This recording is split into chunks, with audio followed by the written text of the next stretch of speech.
Alors j'étais plutôt partie sur le 20 sur 20, effectivement, avec plusieurs orthographes possibles. Plutôt un chiffre rond qui appelle à des choses originales, des choses nouvelles.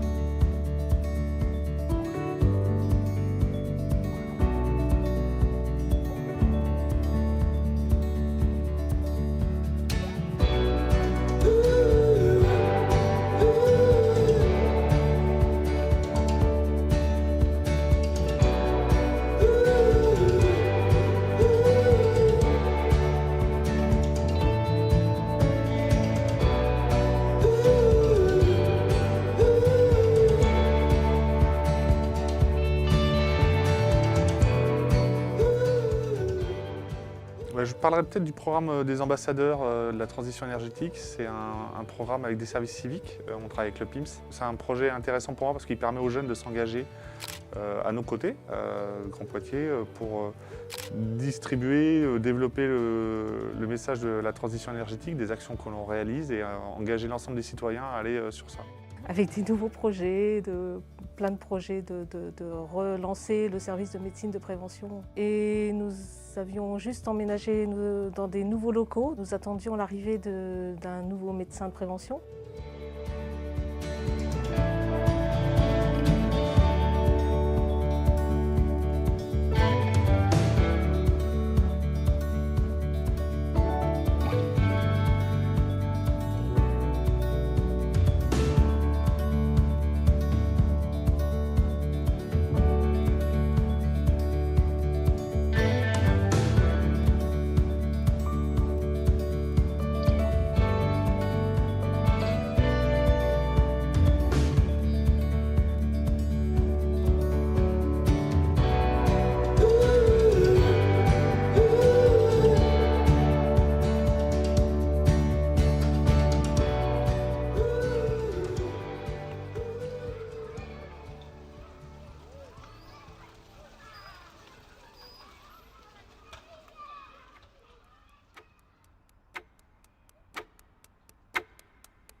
Alors nous, on a tout réinventé parce qu'en fait, tous les établissements fermaient, sauf un établissement qui restait ouvert pour 10 places d'accueil dans un premier temps. L'ensemble des assistantes maternelles de la crèche familiale qui restaient en activité pour accueillir les enfants, des personnels soignants et des personnels prioritaires. Tous les agents étaient mis en confinement, toutes les responsables étaient mises en télétravail et on s'est totalement réorganisé par pôle de référent et un pôle redéploiement des personnels en lien avec la direction éco du CCAS. La cellule infovirus à l'initiale, c'est la RH qui la faisait tourner, donc il fallait trouver une soupape et donc ils ont choisi de faire appel à des directeurs volontaires. Moi j'ai répondu oui tout de suite. J'avais envie ou besoin d'aider les gens qui pouvaient être dans le... Donc de retrouver peut-être un peu un sens, alors même si j'étais sur mes missions à moi, mais peut-être plus de service public, puisque là il y avait l'opportunité de le faire. Donc voilà, on a organisé un petit peu cette solidarité en se disant comment on peut rendre service tous. Voilà. Nous, on est obligé de faire du présentiel, puisqu'on a toutes les missions régaliennes. Et là, on s'est retrouvé d'un seul coup avec un manque d'effectifs énorme. Là, il y a des gens d'autres services qui se sont proposés pour venir nous aider en présentiel. Voilà, par exemple, la médiathèque qui va venir nous, le service des sports aussi, etc. etc. Les policiers municipaux, pareil, ils étaient plutôt en patrouille voilà, en ville, dans les quartiers, dans les parcs et jardins aussi, quand ils étaient ouverts pour voilà, délivrer des messages de prévention plutôt sur les regroupements, sur le port du masque, sur toutes ces choses-là.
Les actions dont on peut être fier aussi cette année, c'est la mise en place du dispositif Vacances pour tous. La nouvelle équipe municipale arrivant avec ce projet, cette intention de faire partir des enfants, mais aussi des familles très rapidement dès cet été, favoriser ces départs, c'était quand même très intéressant. En l'espace de très peu de temps et par une implication de tous, des marchés ont été passés, des accords ont été trouvés avec des associations, etc. Et on a quand même réussi à faire partir 1500 départs sous forme de départ à la journée ou de séjour pour enfants. Donc c'est une belle réussite. J'ai été le premier à douter qu'on parvienne à faire ça. Mais c'est la démonstration une nouvelle fois que l'implication de tous et le travail d'équipe portent ses fruits et déplace les frontières du possible. L'annulation, concerne que les gros événements, c'est-à-dire le feu d'artifice du 14 juillet, les grands concerts à Blossac, la journée des associations, la fête de l'arbre et la fête de la musique que pourtant nous avions déjà reporté au mois de septembre.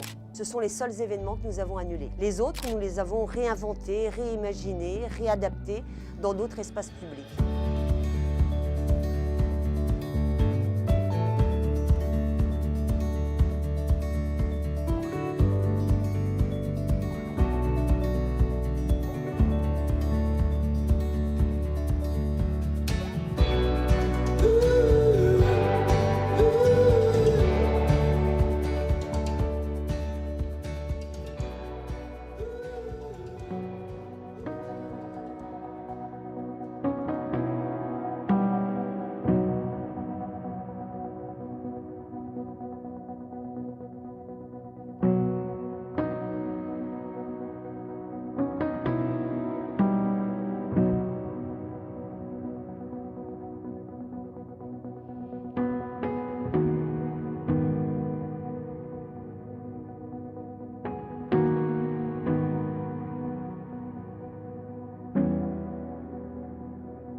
Très vite, un des sujets importants, ça a été les marchés, parce qu'il y avait plein d'enjeux. Là, c'était pour les producteurs locaux, des enjeux, les commerçants de Poitiers, les commerçants des Halles. Une des actions qui a été choisie de mettre en place, c'est de permettre aux commerçants d'offrir le stationnement à leurs clients. Donc ce sont des tickets prépayés, valables sur la journée, valables sur les 4 parkings publics du centre-ville de Poitiers. On a mis en place une plateforme qui s'appelle maboutique.grandpoitiers.fr. Donc ça, c'était la première initiative de vouloir, là encore, mettre en avant les commerçants ouverts ou fermés, mais qui avaient des initiatives de livraison, click and collect, vente en ligne, vente à emporter. Enfin, l'idée, c'était qu'ils continuent à travailler, à exister malgré le confinement. Nous attendons, nous scrutons les textes de loi. Dès qu'il y en a un qui sort, on s'appelle, on s'envoie des mails, ça y est, c'est sorti. Et après, il faut analyser le texte et faire l'adapter pour nos agents, pour permettre justement d'adapter au mieux leur état de santé, l'état de santé des agents et la réalité du terrain. Il y en a qu'on essaie d'appeler pour avoir aussi des nouvelles, pour ne pas les perdre de vue complètement. Et puis il y en a beaucoup qui nous appellent directement. On passe beaucoup de temps au téléphone. beaucoup de temps. C'est une facette du métier que nous ne connaissions pas et qu'il a fallu apprendre et adapter au jour le jour. Dans la collectivité, on a du mal à parler de télétravail parce qu'il y a des craintes sur la productivité des agents. Au final, malgré la liberté dont ils profitent aujourd'hui, indirectement, parce qu'il y a moins de contrôle, eh ben, ils travaillent toujours en fait. On peut peut-être mesurer aussi dans ces moments-là que finalement les agents, ils ont aussi à cœur de servir et donc de faire ce pourquoi ils sont payés, leur métier. Alors les étudiants internationaux, pour la majeure partie, ils ne sont pas repartis en fait. Vous voyez, on a un dispositif qui s'appelle Poète étranger, qui est un dispositif où en fait les étudiants internationaux peuvent rencontrer une famille poitevine et donc échanger un moment, un repas, une journée ou sur toute l'année. Et donc souvent ça se passe aussi pour Noël, pour que les étudiants internationaux qui ne rentrent pas chez eux puissent avoir un repas de Noël dans une famille de Poitiers.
C'est un travail d'équipe, une équipe au sens large. Sans tous les acteurs de cette chaîne-là, enfin tous les maillons de cette chaîne, quelle que soit leur place dans la chaîne, on ne serait pas arrivé à ce résultat-là. On a découvert des gens qu'on ne pouvait pas imaginer. Et ça, c'est le plus beau des cadeaux. On a fonctionné dans l'humain. On n'est pas resté administratif. Les gens nous disent souvent, bon, c'est l'administration, un stylo, un crayon, la règle, la loi. Non, là, il y a eu de l'humain, il y a eu de l'écoute, il y a eu du soutien. Je pense aussi que de la contrainte peut naître de nouvelles opportunités. On se recentre, on regarde différemment les choses et finalement, on prend des décisions qu'on n'aurait pas prises dans un mode classique parce qu'on se serait laissé entraîner par le train-train quotidien. Donc finalement, tout bouleverser, c'est peut-être repartir sur quelque chose de plus solide et de plus fort sur la durée. Je pense que ça restera comme une année très particulière. La fierté, c'est la satisfaction d'avoir été au cœur d'un dispositif avec tous les collègues pour être utile et pour gérer une situation difficile pour tout le monde. Si je devais retenir quelque chose, c'est vraiment cet élan de solidarité pour l'année 2020. Mais malgré tout, l'année du sourire, parce que voilà, c'est l'être humain qui fait que ça continue à avancer, donc il faut garder ce côté positif. L'année masquée, l'élément beauté, mode de l'année, c'est le masque. 3 mots pour qualifier l'année 2020, pugnacité, espoir et l'envie. Alors moi j'en choisirais bien 6 adjectifs. Énergivore, violente, tristounette, déroutante, instable et frustrante.